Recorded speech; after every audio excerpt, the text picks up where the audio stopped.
No vídeo de hoje, eu e você vamos ler e analisar a minha redação de 2019, na qual eu tirei 980.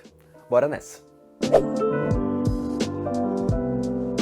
E aí galera, tudo bem com vocês? Aqui é o Abraão do Estudos de Disciplina e hoje a gente vai falar de um tema super importante. Eu sei que muita gente adora ler as redações com boas notas do Enem para entender como funciona na prática, como é uma redação bem escrita. Antes de eu ler e analisar minha redação com vocês, eu quero somente dar algumas justificativas. Primeiro eu quero que você perceba e entenda que essa redação é fruto de um longo processo. Não foi de uma hora para outra que eu consegui desenvolver uma boa nota na redação do Enem. Eu tive acesso a um bom ensino, a excelentes professores que me ajudaram desde o início do ensino médio. Então, antes de você pensar que isso é uma coisa impossível e completamente inalcançável, eu quero que você perceba, isso é um processo. Então, assim como foi um processo para mim, eu quero que você veja que é um processo para você também. E desse jeito a gente consegue construir uma boa nota de redação no Enem de uma maneira mais realista, sem colocar expectativas no lugar errado. Então, bora ler comigo aqui essa redação e eu espero que você goste.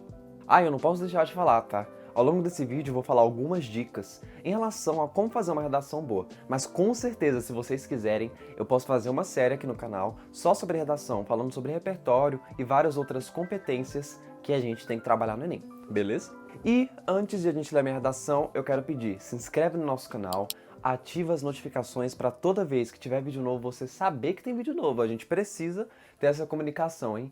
E também dá like nesse vídeo, compartilha com alguém que você acha que seria interessante ter essa percepção realista de como é uma boa redação no Enem. Então, pessoal, vocês podem ver aí na tela, a gente tem aqui a minha redação do Enem de 2019, tá? Vocês veem que eu fiz toda uma coloração bonitinha e tudo isso vai fazer sentido, tá? Tem uma lógica por trás dessas cores.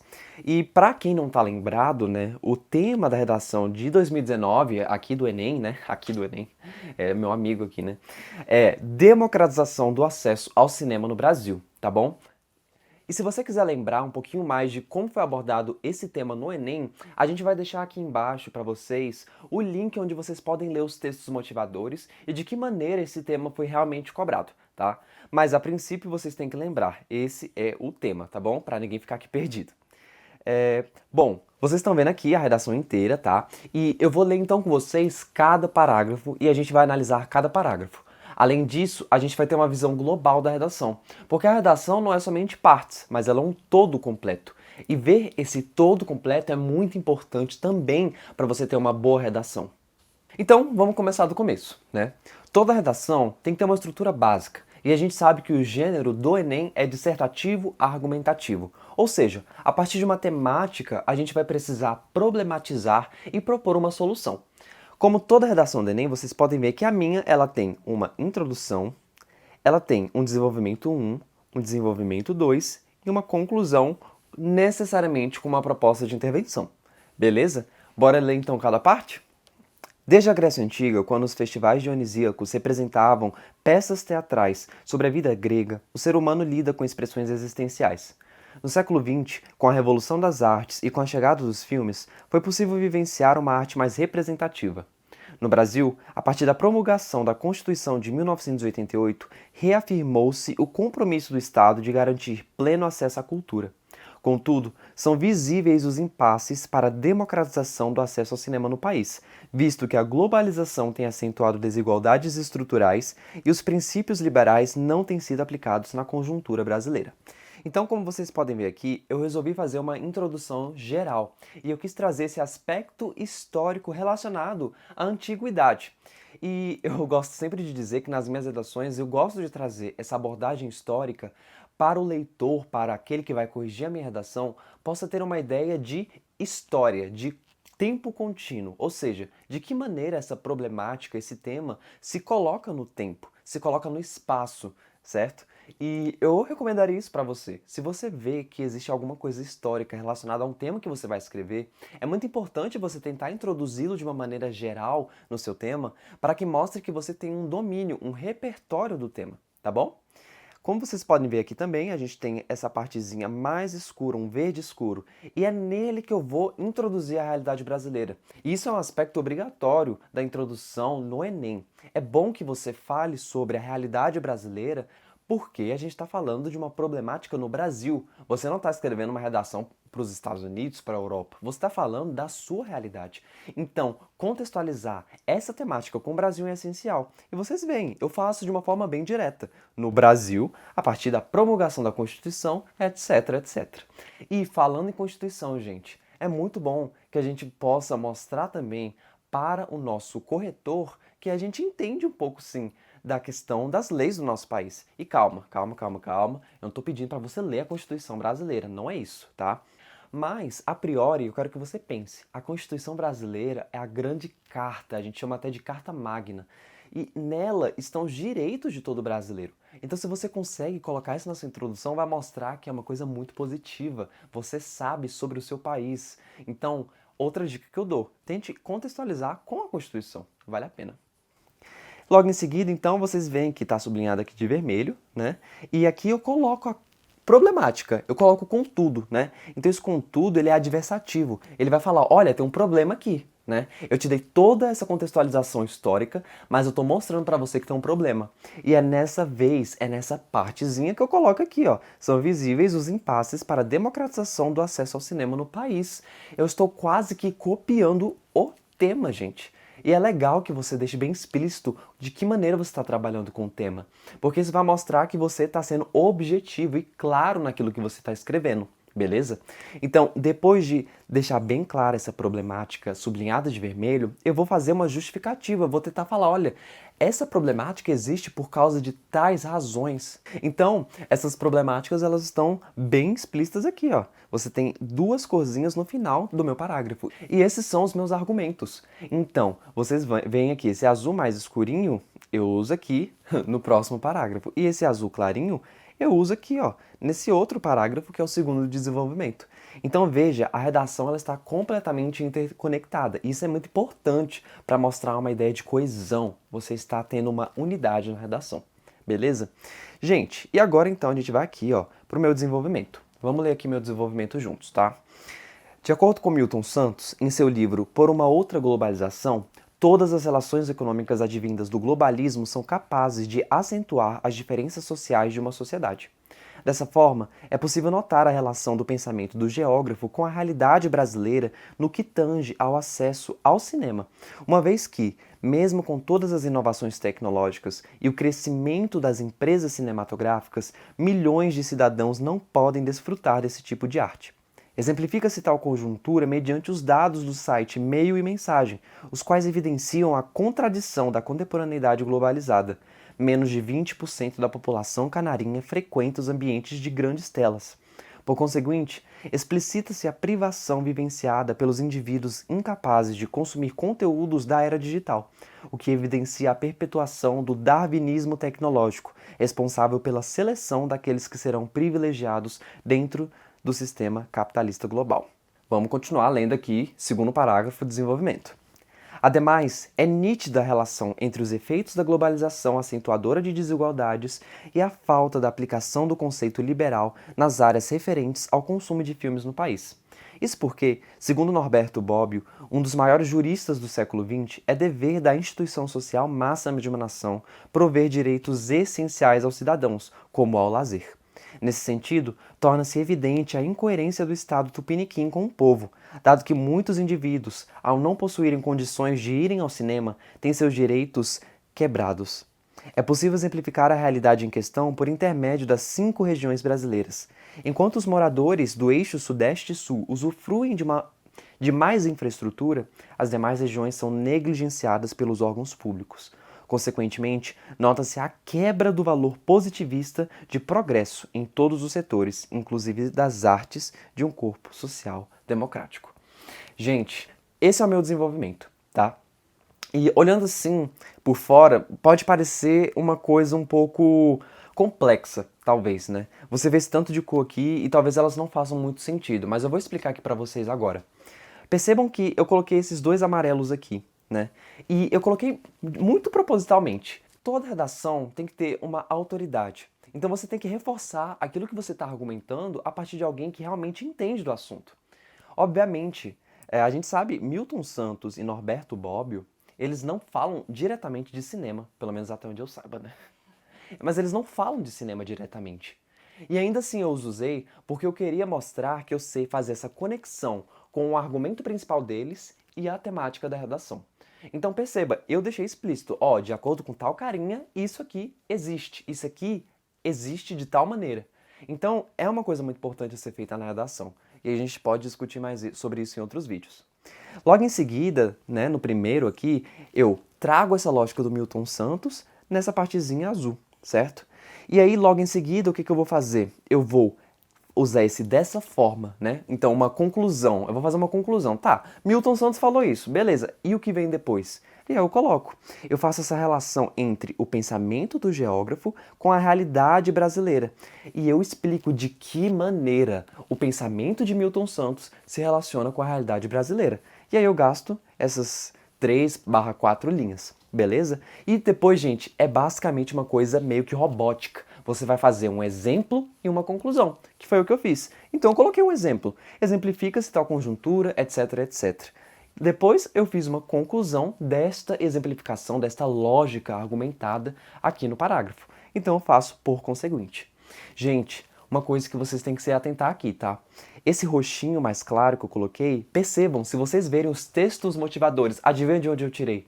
Eu tirei dos textos motivadores, eu não tirei da minha cabeça. E ainda assim, os corretores perceberam que foi uma forma produtiva e coerente de extrair uma informação dos textos motivadores e aplicar a minha argumentação. Sem plagiar, né? Exatamente. Ó, uma coisa muito importante que a Beca falou. Não é plágio isso. Eu não tô fingindo que eu inventei essas informações ou que eu tirei da minha cabeça. Eu tô deixando bem claro, ó, segundo os dados do site Meu e Mensagem, tá lá no seu texto motivador. E eu fiz isso nos 2 parágrafos, ó, os 2 roxinhos aqui, gente. Eu tirei dos textos motivadores. Então, é importante que você tenha essa ideia de que os textos motivadores são essenciais para sua redação. Beleza?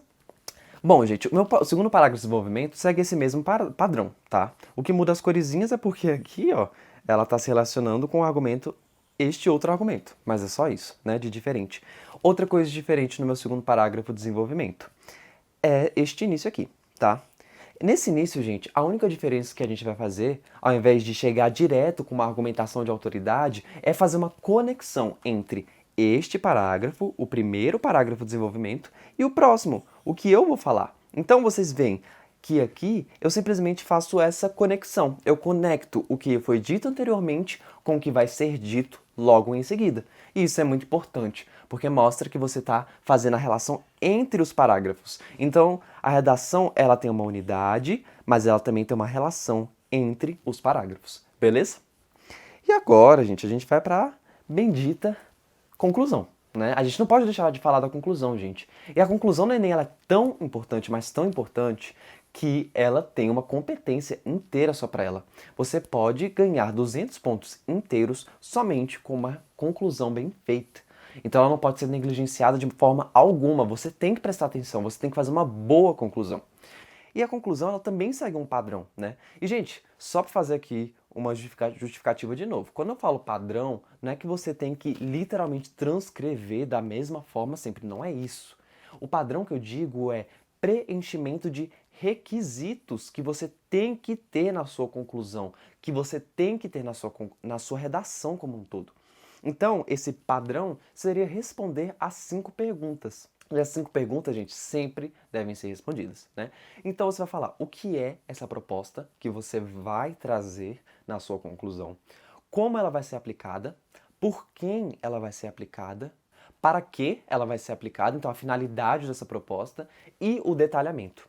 Então você tem esses 5 aspectos essenciais da sua conclusão que devem estar aqui. E, gente, eu fiz isso em 6 linhas.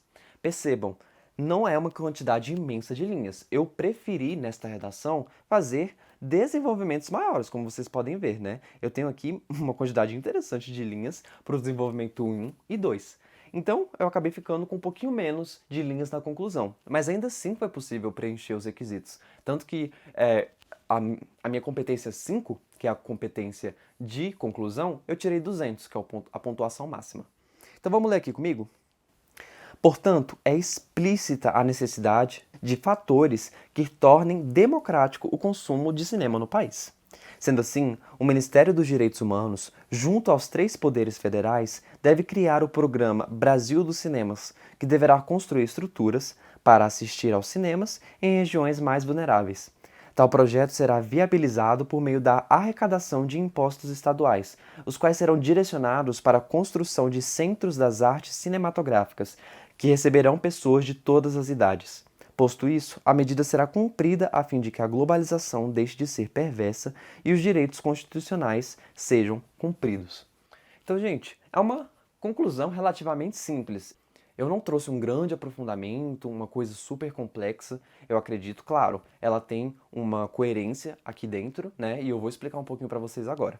Então, vocês veem, aqui no início eu retomo o que foi dito no texto. É aquela coisa básica, necessidade de fatores que tornem democrático o consumo de cinema no país. Então, eu basicamente retomei a problemática, tá? E logo em seguida eu vou preencher os 5 aspectos, tá bom? Então, vocês veem, o que eu preencho aqui, né? O que eu vou fazer? Criar o programa Brasil dos Cinemas. Certo, o que ele vai fazer, né? Construir estruturas para assistir os filmes em regiões mais vulneráveis. Então, isso é o quê? Quem vai fazer essa proposta? O Ministério dos Direitos Humanos, junto aos 3 poderes federais. Perceba, gente, quando eu coloco junto aos poderes federais e que deverá construir estruturas, etc, etc, isso já é detalhamento. Então, eu estou colocando detalhamento ao longo da minha conclusão. Isso é muito importante. Logo em seguida, eu continuo. Só que aí eu falo a maneira como vai ser efetivado esse projeto, né? Então é o como que eu vou colocar. Tal projeto será viabilizado por meio da arrecadação de impostos estaduais, os quais serão direcionados para a construção de centros das artes cinematográficas. Novamente, eu falei o como, né, que seria por meio de, e aí eu continuo me aprofundando, dando detalhamento aqui nessas regiões. E logo em seguida, no final, eu coloco o quê? A finalidade, a fim de que a globalização deixe de ser perversa e os direitos constitucionais sejam cumpridos. Então, gente, eu tive esses 5 aspectos cumpridos nessa conclusão. E perceba, ela foi somente uma proposta de intervenção para todas as problemáticas apresentadas ao longo da minha redação. E você pode fazer isso de diversas formas, a gente pode falar isso em outros vídeos. Mas a princípio eu quero que você entenda. A conclusão preencheu 5 aspectos? Gente, já é um grande passo. E a gente pode aprimorar muito a partir disso aí. Então, gente, essa foi a minha redação, tá? Eu tirei 980, eu perdi 20 pontos na competência 1, que é o domínio da língua portuguesa. Olha só, Beca. Deixa eu ver aqui. No último parágrafo. Eu sei onde eu errei. Onde? Eu já perdi aqui. Muito bom. Dentro do sistema capitalista global, né? E tem outra parte aqui também, né? Então, eu acho que eu errei aqui, gente, ó. Poxa, dentro Gabriel. do sistema capitalista global. Devia ter a preposição do, né? Mas, bom, né? Os erros da vida aí. Caraca, Gabriel, 980, gente, 20 pontinhos, eu estava na borda dos 1000 pontos, né? Gabriel, se não fosse esse Deus, teria tirado. Eu acho que tem outra coisa aí também, mas eu não prestei mas, atenção. se eu não me engano, pode até um erro. Aí eles dão nota 1000. Ah, tá. Então deve ter outro erro aqui que eu não prestei atenção. Se você prestou, fala aí. Se você tem esse olho de águia aí, me conta aí nos comentários qual foi o meu erro, tá bom? Mas, gente, basicamente é isso. E eu quero ter um papo aqui final com vocês, tá? Eu sei que ver uma redação dessa, né, pode parecer um pouco estranho, intimidador, você pode ter achado complexo, com uma linguagem difícil, e eu entendo que existem muitas barreiras ao longo do processo criativo, do processo do desenvolvimento de uma redação, tá? Mas entenda, gente, isso aqui não foi do nada. Eu tô repetindo o que eu falei lá no início do texto. Isso aqui foi um processo ao longo de 4 anos, né? Então foram 3 anos do ensino médio mais 1 ano de cursinho. Então, entendam, com você também é um processo. Respeite os seus processos. A gente gosta de mostrar isso aqui porque é uma alegria, né? Perceber que eu pude fazer algo graças às oportunidades que eu tive e àquilo que eu coloquei esforço, eu pude fazer uma redação dessa. E eu acredito que o mesmo vale para você. Com disciplina, com dedicação e, claro, a gente também quer te ajudar de alguma forma a ter uma melhor nota na sua redação, eu tenho certeza que você pode crescer. Então eu quero que essa minha redação possa te inspirar de alguma maneira a perceber que a redação do Enem, ela pode ser feita de diversas maneiras. Você vê vários vídeos aí no YouTube de como se faz redação, e esse foi o meu jeito que eu aprendi ao longo do tempo. E eu espero que tenha te mostrado algo bom no final das contas, tá bom? Se você quiser mais vídeos sobre redação aqui no canal, é só falar nos comentários, manda e-mail pra gente, fale com a gente, que eu adoro falar de redação, é uma das minhas áreas de conhecimento favoritas. Então, venha e fala com a gente, porque a gente com certeza vai produzir mais conteúdo sobre isso. Então se inscreve no canal, dá o like, compartilha com seus amigos e venham fazer parte aqui dos estudos de disciplina comigo e com a Rebeca. Beleza? Tchau, gente!